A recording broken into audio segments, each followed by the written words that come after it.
আজ heavy mango juice খেতে ইচ্ছা করছে।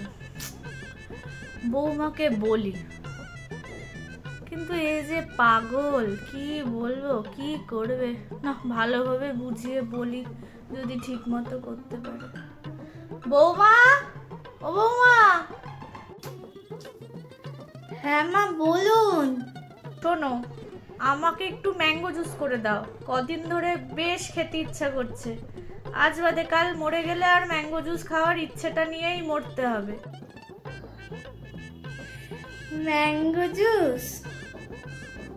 কিন্তু আমি যেভাবে বলবো সেইভাবেই যেন করবে, তার থেকে বেশিও করবে না, তার থেকে কমও করবে না, ঠিক আছে তো? আচ্ছা।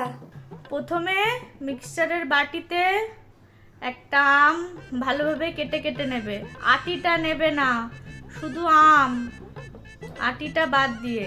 তার মধ্যে ওর একটু দুধ, একটু চিনি ভালোভাবে মিশাবে, মিশিয়ে মিক্সচারটা অন করবে। 2 মিনিট মিক্সচারটা চালু রেখে অফ করে তারপর সেটা নামিয়ে একটা কাচের গ্লাসে ওটা ঢেলে দুটো বরফ দিয়ে আমার জন্য নিয়ে আসো, ঠিক আছে? করে নিয়ে আসছি।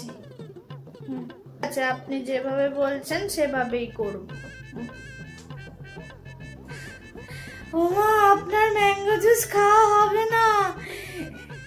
আমি সব ম্যাঙ্গো জুস ছড়িয়ে ফেলেছি। সব যেভাবে বললেন সেভাবে দিয়ে মিক্সারটা ঘুরলাম, রান্নাঘর চারিদিকে আম আম হয়ে গেল। হায় ভগবান, তুমি মিক্সারের মুখের ঢাকনাটা আটকাওনি? আপনি তো বলেননি মিক্সচারের মুখে ঢাকনাটা দিতে, আমি কি করে জানবো? আপনি বলেছিলেন যতটুকু বলেছেন ততটুকুই করতে। যাও যাও যাও, আমাকে আর খাওয়াতে হবে না তোমার ম্যাঙ্গো জুস, চলে যাও এখান থেকে। কি করবো এই পাগলিটাকে নিয়ে, আমি কি করবো?